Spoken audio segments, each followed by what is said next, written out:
So the Pittsburgh Steelers have a player here that's really flying under the radar. I'm going to argue that he very well might be the secret weapon on this defensive line, and nobody's talking about him. The player I want to talk about is defensive lineman Daniel Ekuale. He's flown under the radar, like I said.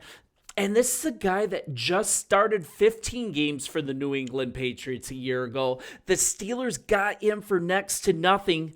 And he's close to a roster lock now. And head coach Mike Tomlin, he is even praising him for being an absolute game changer on this defensive line. He's really taking notice of him, and he's especially adept at run defense at the point of attack. And this is a guy that we need to be talking about because the Steelers' defensive line depth, that's supposed to be a huge strength in 2025.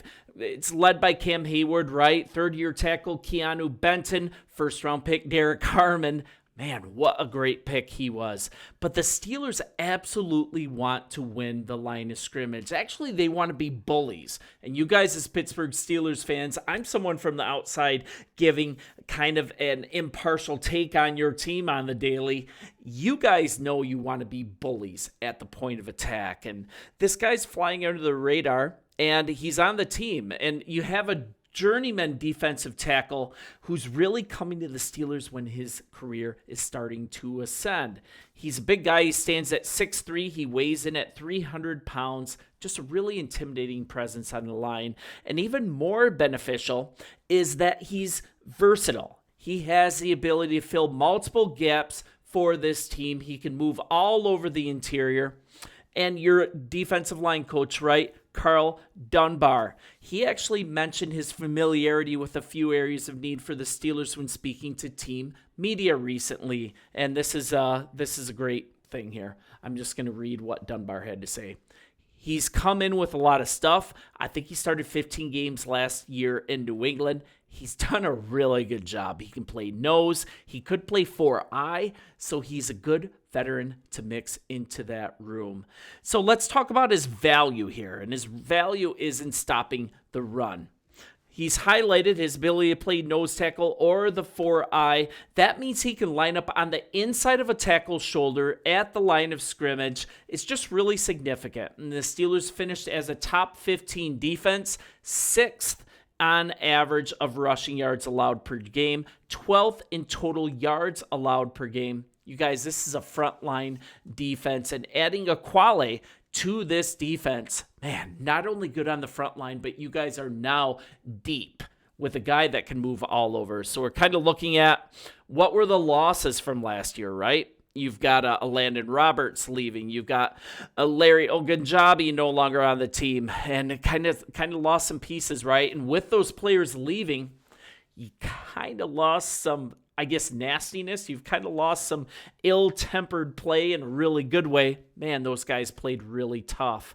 But now you've got Ekuale in the mix. You've got Juan Thornhill. I just talked about him as well. You've got a lot of rookies that are already balling out in camp, in mandatory minicamp. Training camp is coming right around the corner. And this guy's a secret weapon, I'm telling you. So kind of a little bit about him. He racked up 36 tackles last season. 5 of those were for a loss or no gain, and both of those figures were career highs. I'm telling you, you're catching this guy on the ascension, and that's a really, really good thing too. He tacked on 9 quarterback pressures as well. In this rotational role on this line, it's just going to be really, really nice. One veteran defensive tackle is going to be replaced with another, with Ogunjobi leaving. And Ekuale, he could fill that rotational place. Absolutely stacked up line now. Fills a really good need as kind of a swing defensive tackle.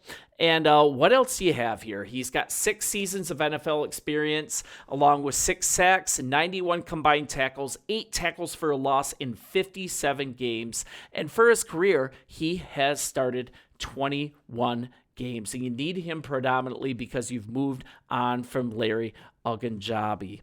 So kind of looking at a little more for him, you're looking at he's actually already heard when he joined the team from new position mate and team captain. This is straight from him. When I first signed the deal here, Cameron Hayward was the first one that texted me congratulating me and letting me know, if you need anything out here, just shoot me a text. He's phenomenal. I just love how Cam Hayward, he really just is at the forefront of welcoming new players to the team. And especially when you have a guy that's not a frontline talent. It's a guy that's kind of been a journeyman most of his career.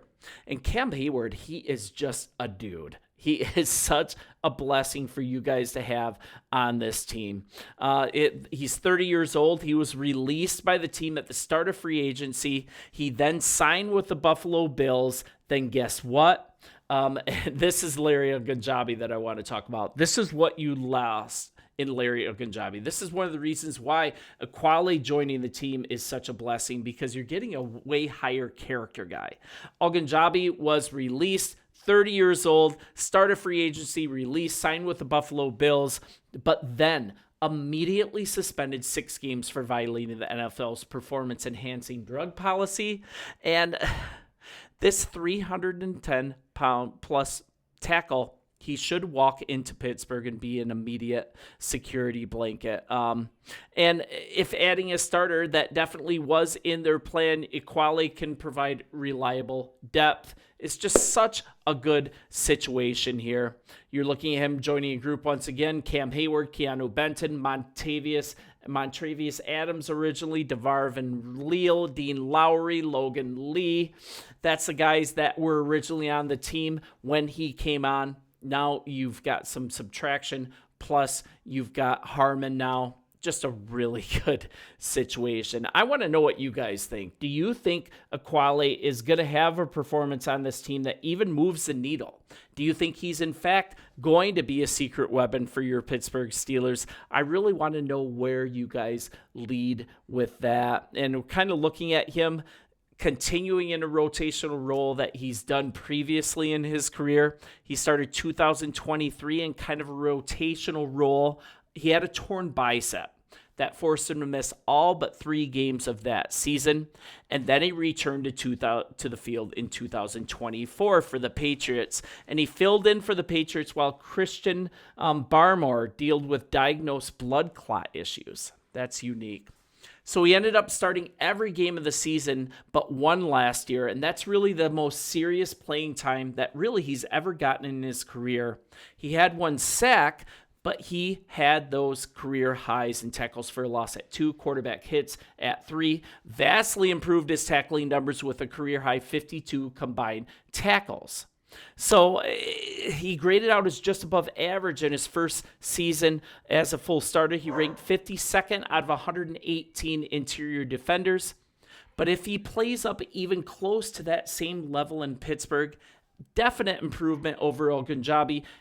Ogunjobi never ranked higher than 52nd per PFF since his rookie season in 2017. And I hate to bring up him. He's been gone for quite a while.